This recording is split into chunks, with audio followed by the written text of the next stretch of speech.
రాజకీయ సినిమాలు అంటే 'వ్యూహం' అలాగే 'యాత్ర 2' ఈ 2 సినిమాలు ఎన్నికల ముంగిట విడుదలవుతాయా? కావా? అనేది ఒక $1 మిలియన్ క్వెషన్‌గా మారుతోంది ఇప్పుడు నెమ్మదిగా. 'వ్యూహం' సినిమాకి సంబంధించి కోర్టు క్లియర్‌గా జడ్జిమెంట్ ఇచ్చింది. ఆ జడ్జిమెంట్‌లో సెన్సార్ సర్టిఫికేట్‌ని క్వాష్ చేయటంతో పాటు తిరిగి సెన్సార్ చేయమంది సినిమాని. తిరిగి సెన్సార్ చేసి దాన్ని ఏ కట్స్ అయితే ప్రతిపాదించిందో ఆ కట్స్‌ని కమిటీకి చెప్పి, కమిటీ ఏమంటుందో విని, రివైజ్ కమిటీకి చెప్పి, కమిటీ ఏమంటుందో విని ఆ నివేదిక మొత్తం కోర్టుకి సమర్పించిన తర్వాత కోర్టుకి సంతృప్తికరంగా అనిపిస్తే అప్పుడు మాత్రమే సెన్సార్ సర్టిఫికేట్ ఇవ్వవలెను అని కోర్టు క్లియర్గా జడ్జిమెంట్ చెప్పేసింది. 3 వారాలు టైం ఇచ్చారు వాళ్ళకి. ఈ ప్రాసెస్ చేయడానికి 3 వారాలు టైం ఇచ్చారు. ఈ 3 వారాల్లోపు ఈ 3 వారాలు గడుస్తూ ఉండగా బహుశా నోటిఫికేషన్ రావచ్చు. కాబట్టి 'వ్యూహం' సినిమా ఎలక్షన్ టైంలో అది దాని టార్గెట్ అదే. ఎలక్షన్ టైంకి ఆడియన్స్ మూడుని, ఓటర్స్ మూడ్ మీద ప్రభావం చూపించటం అనేది లక్ష్యం. ఈ సినిమాలన్నిటి లక్ష్యము అదే. 'యాత్ర 2' లక్ష్యం కూడా అదే. ఇది ఫిబ్రవరి 8వ తారీఖు రిలీజ్ డేట్ అనౌన్స్ చేశారు 'యాత్ర 2'కి. ఇప్పుడు 'యాత్ర 2'కి కూడా ప్రాబ్లమ్స్ ఎదురయ్యేటువంటి వాతావరణం కనిపిస్తోంది. నట్టికుమార్ లేఖ రాశాడు సెన్సార్కి. ఇలాంటి సినిమాలు సెన్సార్ చేయకండి అన్న పద్ధతిలో ఆయన లెటర్ రాశాడు. ఆ లెటర్ జిస్ట్ అదే. అంటే పొలిటికల్గా కొంతమందిని అంటే ప్రతిపక్ష నాయకుల్ని ఏం చేస్తూ అధికారంలో ఉన్నటువంటి నాయకుడి భజన చేస్తూ ఈ సినిమా నడిచింది. కాబట్టి దీన్ని సెన్సార్ చేయొద్దు, దీనికి సర్టిఫికేట్ ఇవ్వద్దు అన్న టోన్లో ఆయన లేఖ రాశాడు. అంటే టీడీపీతో ఉన్నాడు ఆయన. టీడీపీ సానుభూతి పరుడు కాదు, టీడీపీతోనే ట్రావెల్ అవుతున్నానని చెప్తున్నాడు ఆయన ఓపెన్గానే నట్టికుమార్ గారు. కాబట్టి అక్కడ వర్మ గారి సినిమాకేమో హైకోర్టులో పిటిషన్ వేసింది సాక్షాత్తు తెలుగుదేశం పార్టీ ప్రధాన కార్యదర్శి లోకేష్ గారే. ఇలా పిటిషన్లు వేసి సినిమాలు ఆపటం ద్వారా విజయం సాధించగలము అని అనుకుంటున్నారు.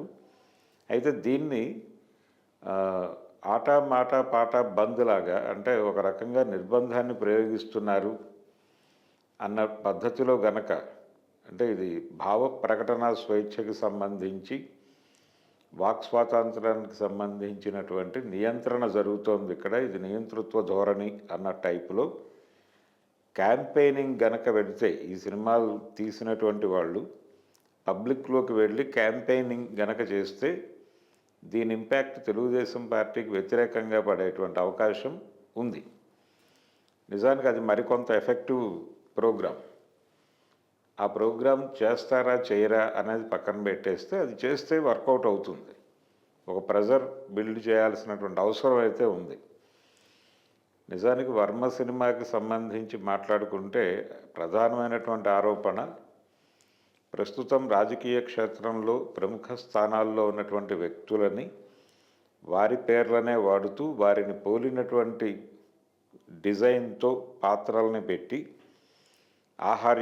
ఆహార్యం వారి ఆహార్యానికి పోలి ఉన్నటువంటి యాజ్ ఇట్ ఈజ్ 100% పోలి ఉన్నటువంటి మనుషుల్ని పెట్టి అవే పేర్లు పెట్టి తాను అనుకున్నటువంటి, అంటే జరిగిన సంఘటనలు ఇలా జరిగాయని తాను అనుకుని అలా షూట్ చేయటం, ఈ పద్ధతిలో వాళ్ళ వ్యక్తిత్వాన్ని ప్రజల ముందు పలుచనపరచటం, వాళ్ళ అంటే ఒక రకంగా వాళ్ళ స్ట్రేచర్ని పడేసేటువంటి ప్రయత్నం చేయటం, ఇది కుట్ర, ఇది కాన్స్పిరసీ, ఇది వాంటెడ్గా దాడి చేయటం అన్న పద్ధతిలో ఆయన పిటిషన్ వేశాడు కోర్టులో, దీన్ని ఆపండి అని. కోర్టు కొంత కన్విన్స్ అయింది ఈ ఆర్గ్యుమెంట్తో.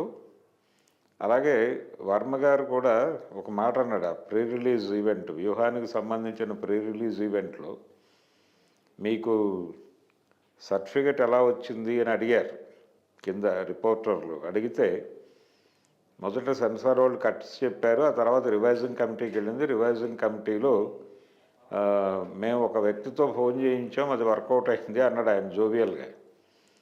ఇప్పుడు అదే వ్యక్తితో ఫోన్ చేయించాల్సినటువంటి పరిస్థితి మళ్ళీ.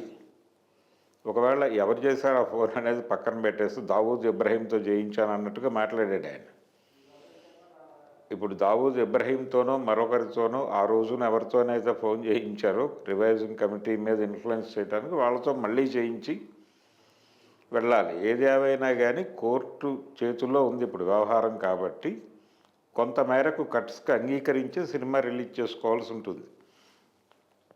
ఈ కొంత మేరకు అంగీకరించడం అనేది జరిగితే సినిమాలో ఆత్మ చనిపోయేటువంటి ప్రమాదం ఉంది కాబట్టి సినిమా ఆశించిన ప్రయోజనం నెరవేరకుండా పోతుంది అనే ఒక భయం ఆయనలో ఉంది. అంటే ఒక మిషన్ మీద తీసినటువంటి సినిమా అది. దీని తర్వాత శపథం అనేటువంటి సినిమా కూడా రిలీజ్ కావాలి ఎలక్షన్ కంటే ముందే.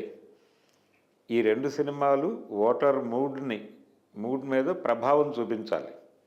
ఇది లక్ష్యం. ఈ లక్ష్యం నెరవేరేటువంటి పరిస్థితి అయితే కనబట్టలా వ్యూహం సినిమాకి సంబంధించి. అలాగే శపథం సినిమా అనుకున్నారు, అది అసలు స్క్రిప్ట్ దశలోనే ఆగిపోయింది. అది ఇప్పుడు ఇది తేలకుండా అది ఎలా మొదలు పెడతామనే పరిస్థితికి వెళ్ళారు.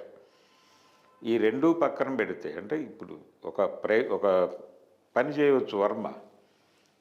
ఇప్పుడు వ్యూహం సినిమాలో కట్ చేసేసిన సన్నివేశాలని కట్ చేసేసి సినిమా రిలీజ్ చేసి వ్యూహం సినిమాలో కట్ అయిన సీన్ ఇదే అని చెప్పి యూట్యూబ్లో పెట్టి పబ్లిక్లోకి పంప్ చేయవచ్చు.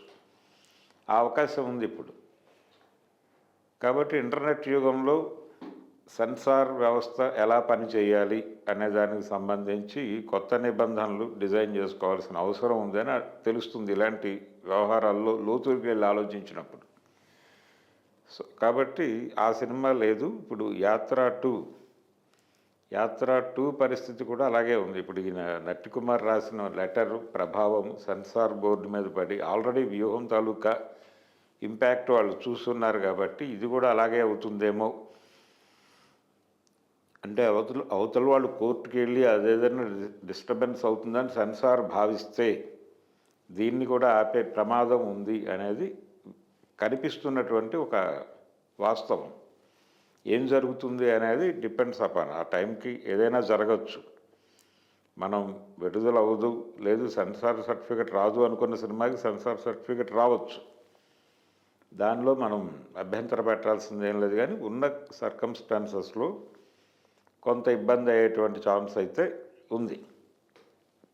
ఇలా సెన్సార్ చేతుల్లో ఈ పొలిటికల్ సినిమాల భవిష్యత్తు ఏమిటి. అలాగే కంగనా రనౌత్ ఎమర్జెన్సీ కూడా అది పార్లమెంట్ ఎలక్షన్స్లో యాంటీ కాంగ్రెస్ వేవ్ క్రియేట్ చేయడానికి పబ్లిక్ మూడ్ని కాంగ్రెస్ వ్యతిరేకంగా తీర్చిదిద్దటం అనే ప్రోగ్రాంలో భాగంగా చేసినటువంటి సినిమా అది కూడా ఎలక్షన్ ముంగిట వచ్చేస్తుంది అని అనుకున్నారు. కానీ అది ఎలక్షన్ అయిపోయిన తర్వాత రిలీజ్ అయ్యే పరిస్థితి ఉంది. జూన్లో రిలీజ్ అవుతుందని ఆవిడ నిన్నే ప్రకటించారు.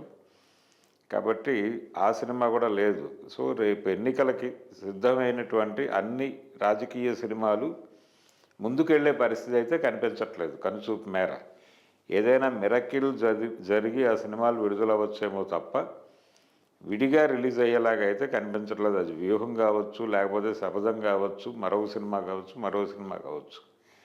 జగన్మోహన్ రెడ్డిని టార్గెట్ చేస్తూ అలాగే క్యాపిటల్ ఇష్యూని మాట్లాడుతూ కూడా కొన్ని సినిమాలు తయారై ఉన్నాయి.